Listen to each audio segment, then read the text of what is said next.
Oi, eu sou Leandro e hoje eu tô aqui pra falar do documentário Isabela, o caso Nardoni, que está disponível na Netflix. O sistema judiciário não estava preparado para um caso com a dimensão como esse caso teve. Bom, gente, Isabela, o caso Nardoni é um documentário de mais ou menos 1h40 de duração e nele a gente vai acompanhar a Ana Carolina Oliveira, a mãe da Isabela, que recebeu uma ligação no dia 28 de março de 2008, informando que a filha, que estava com o pai, o Alexandre Nardoni, na casa dele, caiu do sexto andar do prédio em que ele morava e, a princípio, foi informado a ela que tinha acontecido um acidente e ela tinha caído da janela. E até a Ana Carolina chegar, a mãe e o pai dela também foram ao local. Já tinha muita gente, já tinha polícia, o socorro ainda não tinha chegado, o Alexandre Nardoni estava desesperado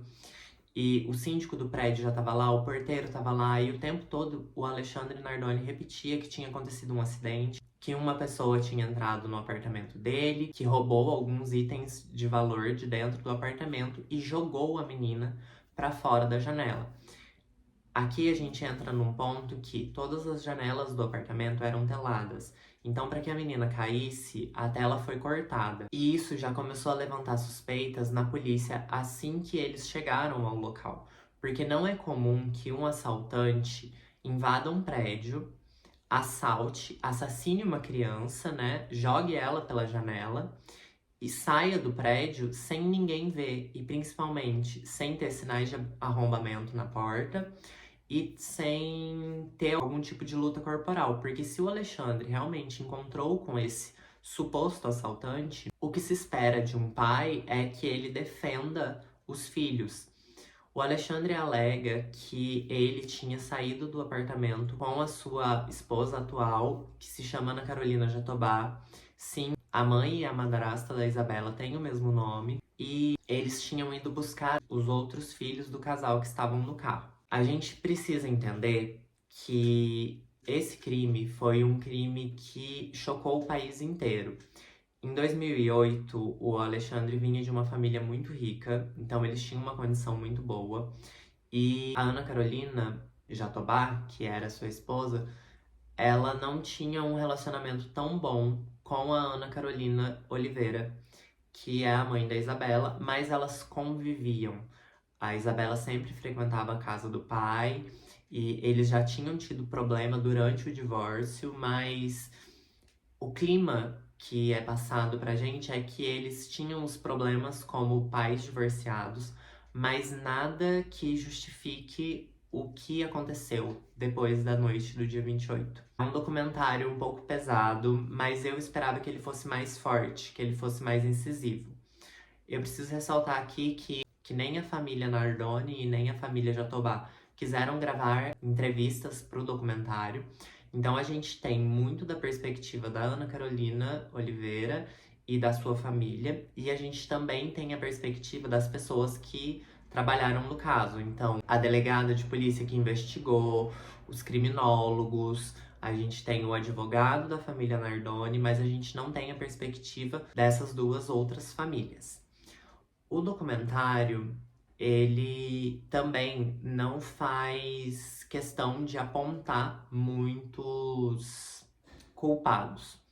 O que acontece é, geralmente, em documentários sobre crimes, a gente tem o lado da família da vítima e algumas vezes o lado da família dos culpados, mas eu preciso ressaltar aqui que por mais que o Alexandre e a Ana Carolina Jatobá tenham sido condenados e hoje eles já estejam em regime semiaberto e regime aberto, respectivamente, toda a investigação e todo o julgamento já estava muito enviesado. Por quê? A gente consegue ver que a mídia teve um papel muito grande na acusação dos dois. Toda pequena notícia que saía começava a escalonar de uma maneira que muitos populares já tinham uma opinião formada, mesmo quando o Alexandre Nardoni e a Ana Carolina Jatobá começaram a ser suspeitos. Então a mídia começou a reproduzir que eles poderiam ser suspeitos, que eles poderiam ter envolvimento no crime, que eles poderiam ter jogado ela pela janela, que eles tinham agredido ela. E isso tomou proporções nunca antes vistas aqui no Brasil. A gente está acostumado a ver repercussão de notícias internacionais, mas eu acho que quando a gente tem uma perspectiva de conseguir olhar um pouco de fora algo que aconteceu aqui no Brasil, isso traz uma dimensão muito grande das coisas. Porque a gente teve praticamente todos os programas, policiais ou não, todos os jornais, todos os programas de auditório, tudo, a televisão, o rádio, só se falava desse crime. E ele foi acompanhado segundo a segundo, desde o momento em que a mídia recebeu a notícia que uma criança tinha caído da janela do apartamento do pai, até o momento da condenação. E uma coisa que me chocou muito e eu não lembrava é que durante o julgamento que condenou os dois à prisão, as pessoas formaram uma aglomeração muito grande do lado de fora do fórum.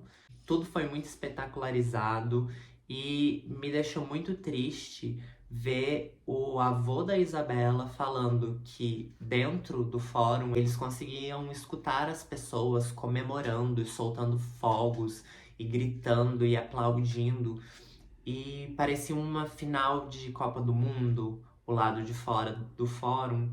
E isso me deixou muito triste, porque eu entendo que as pessoas se revoltem e é um crime que revolta, mas é muito complicado você esperar que a família que perdeu uma criança num assassinato tão brutal comemore quando as pessoas que a justiça determinou como culpados foram condenados. O avô dela fala, não é um momento de comemoração, porque eu acho que todo mundo que já perdeu alguém sabe que não importa o que seja feito, não importa se a pessoa que assassinou foi condenada, se ela vai ficar na cadeia até o último dia da vida dela, isso não diminui a dor da família que ficou.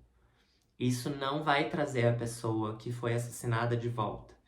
Isso é um sentimento de justiça sendo feita, mas é um sentimento vazio, porque nada muda.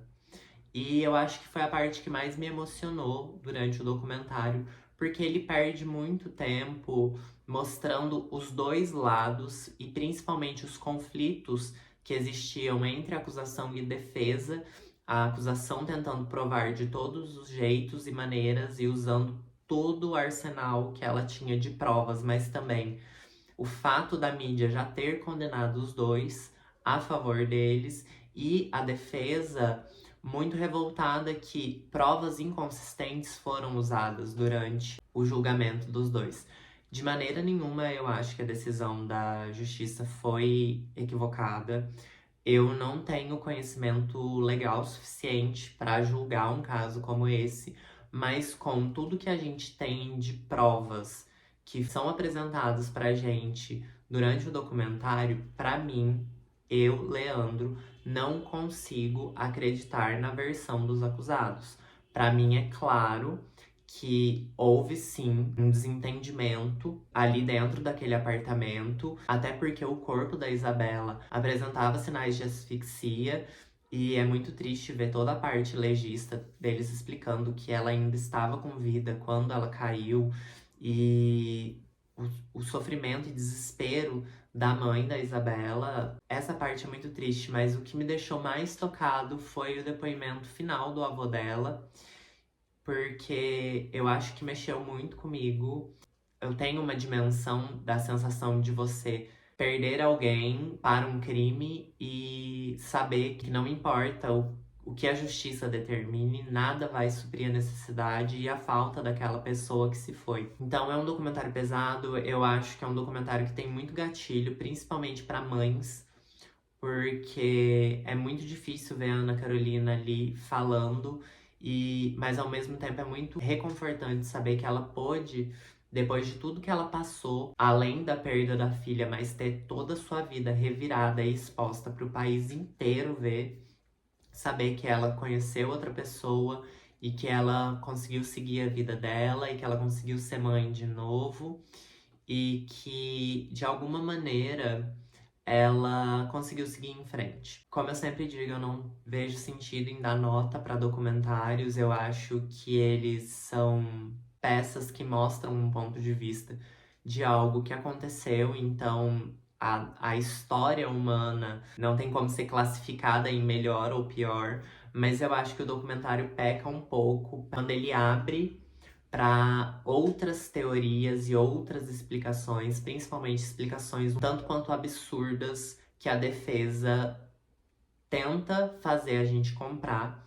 E eu acho que ele também serve muito para reavivar a memória de que um crime desse tão frio aconteceu no nosso país. É isso, eu espero que vocês tenham gostado desse vídeo. Se vocês gostaram, deixem o like, compartilhem o vídeo, se inscrevam aqui no canal, isso me ajuda muito a crescer aqui no YouTube. Recomendem o vídeo para os amigos de vocês que gostam dessa pegada mais true crime. Eu tenho outros vídeos aqui sobre outros documentários, se vocês se interessarem. Tenho uma playlist para cada streaming. É isso, um beijo, até mais e tchau!